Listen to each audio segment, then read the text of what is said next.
നമസ്കാരം. Raf talk ഫുട്ബോളിലേക്ക് അവർക്കും സ്വന്തം. ഒടുവിൽ അക്കാര്യം തീരുമാനമായിരിക്കുന്നു. ലൂയിസ് ഡയസ് നാളെ യാത്ര തിരിക്കും. അവിടെ പോയി മെഡിക്കലെടുക്കും. ബയേണിൻ്റെ താരമായിട്ട് സൈൻ ചെയ്യും. തീരുമാനമായി. ലൂയിസ് ഡയസ് ഇതാ ബയേൺ മ്യൂണിക്കിലേക്ക് ചേക്കേറുകയാണ്. ഇപ്പം പ്രമുഖ മാധ്യമ പ്രവർത്തകരൊക്കെ ഇത് കൺഫേം ചെയ്ത് കഴിഞ്ഞു. ബയേൺ മ്യൂണിക്കും ലൂയിസ് ഡയസും ഇപ്പം ഫുൾ എഗ്രിമെൻറ്റിലേക്ക് നേരത്തെ എത്തിയിരുന്നു. ലിവർപൂളുമായിട്ട് ഇപ്പോൾ ബയേൺ മ്യൂണിക്ക് ഫുൾ എഗ്രിമെൻറ്റിലേക്ക് എത്തിക്കഴിഞ്ഞിട്ടുണ്ട്. 75 മില്യൺ യൂറോയുടെ പാക്കേജാണ് എഗ്രി ചെയ്തിരിക്കുന്നത്. ഇനി മെഡിക്കൽ നാളെ നടക്കും. അതിനുശേഷം ഒഫീഷ്യൽ പ്രഖ്യാപനം വരും.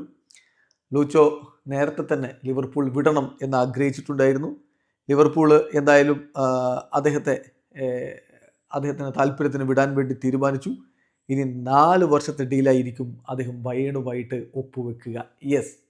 ആ കാര്യം സംഭവിച്ചു കഴിഞ്ഞിരിക്കുന്നു. തീരുമാനമായിരിക്കുന്നു. നാളെ അദ്ദേഹം പറക്കും. പിന്നെ മെഡിക്കൽ, അത് കഴിഞ്ഞാൽ പിന്നെ ഒഫീഷ്യൽ സൈനിങ്ങും മറ്റു പ്രഖ്യാപനങ്ങളും. ലൂയിസ് ഡയസ് ആഗ്രഹിച്ചത് തന്നെ സംഭവിക്കുകയാണ്. FC പോർട്ടോയിൽ നിന്ന് 2022 ലൂയിസ് ഡയസ് ലിവർപൂളിലേക്ക് എത്തുന്നത്. കൊളംബിയയ്ക്ക് വേണ്ടി 64 അന്താരാഷ്ട്ര മത്സരങ്ങൾ കളിച്ചിട്ടുള്ള ആളാണ്. ഏതായാലും ഇംഗ്ലീഷ് ക്ലബിനോടൊപ്പം 2024-25 സീസണിൽ പ്രീമിയർ ലീഗും നേടിയിട്ടാണ് അദ്ദേഹം മടങ്ങുന്നത്.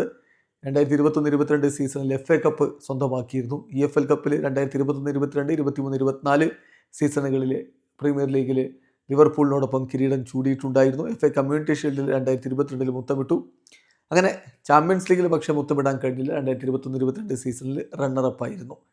ഏതായാലും വലിയ നേട്ടങ്ങൾ അവിടെ ഉണ്ടാക്കിയിട്ട് അദ്ദേഹം ഇനി പുതിയ ഒരു ചാപ്റ്റർ, തൻ്റെ കരിയറിൽ അടുത്ത ചാപ്റ്ററിന് വേണ്ടിയിട്ട് ബയേൺ മ്യൂണിക്കിലേക്ക് പോവുകയാണ്. 28 വയസ്സാണ് താരത്തിനുള്ളത്. ജർമ്മനിയിലും അദ്ദേഹത്തിന് കിരീടങ്ങൾ വാരിക്കൂട്ടാൻ പറ്റുമെന്ന പ്രതീക്ഷയിൽ ആരാധകരും കാത്തിരിക്കുന്നു. വീഡിയോ അവസാനിക്കുന്നു. ഫുട്ബോൾ ലോകത്തെ കൂടുതൽ വിശേഷങ്ങളുമായി റാഫ് ടോക്സ് എത്താം.